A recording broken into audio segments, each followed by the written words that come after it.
Hello everyone and welcome to Physics Pen.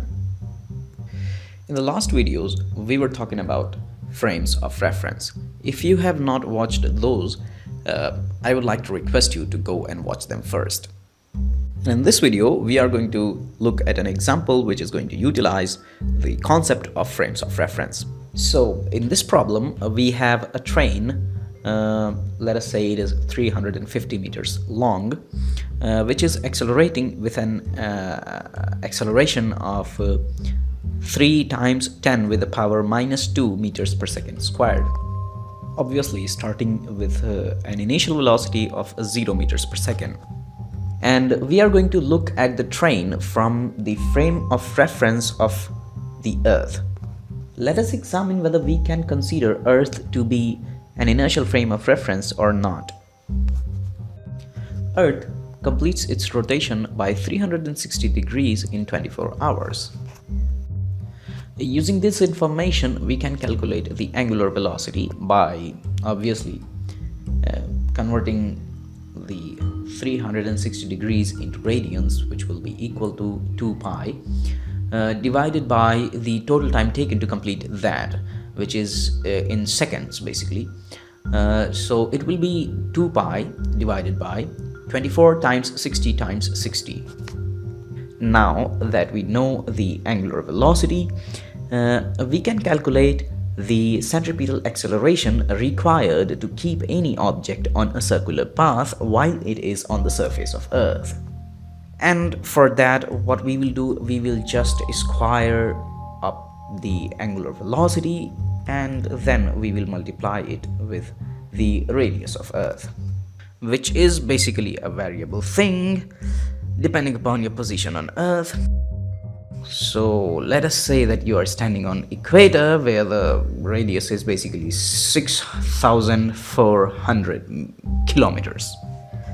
So what do we get?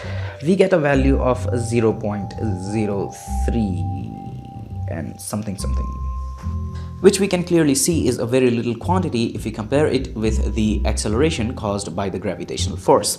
So we can safely say that Earth can be considered as an inertial frame of reference. So anything moving relative to Earth and on Earth can be considered to be moving in an inertial frame of reference. So let us come back to train. So as we already know that the train was accelerating with an acceleration of 3 times 10 with the power minus 2 meters per second squared, starting from the rest position. And after 30 seconds, its headlight was turned on. We can call it the event 1. And 60 seconds after that event, its tail light was turned on.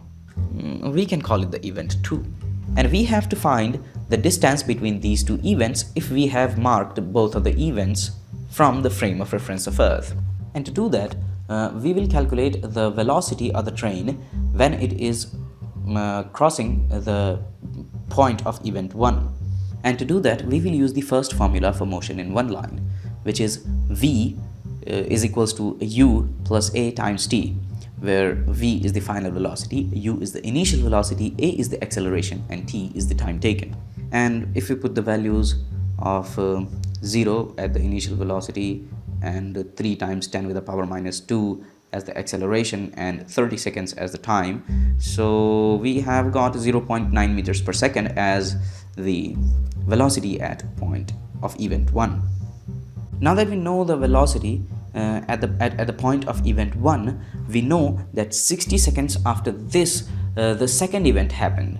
So we can use the second formula for motion in one line, that is S, which we call the distance or displacement to be precise, which is equal to U times T plus half multiplied by A, which is acceleration, times T squared, where T is the time. By using this formula and putting the initial velocity to be 0.9 meters per second, we can calculate the displacement of headlight starting from the event 1. So let's do this and put values to get another value. So if we subtract the displacement of headlight with the length of the train, we will get the distance between these two events. So we can get a value in negative, and it is because the event 2 happened behind the event 1. So at last we have the distance between these two events, finally. But if we stop here, what will be the point? So let's take it a little further and let us consider another frame of reference, let's call it k, moving with a constant velocity, which does mean that this frame of reference is also an inertial frame of reference. And let's try to predict its direction and velocity if both of these events happen at the same point in this frame of reference. And to do that, let's not consider a frame of reference. Let's consider a boy. Yeah, instead of a frame of reference. And let us say that the boy has crossed the event 1 when it happened and event 2 when it happened, obviously running with a constant velocity. So we know the distance between these 2 points and we know the time taken for these 2 events to happen.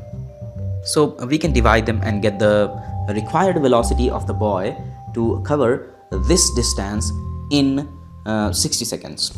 We have the distance in negative, so we also get the velocity of the boy to be n negative, which means that the velocity of boy is in the opposite direction of the velocity of train.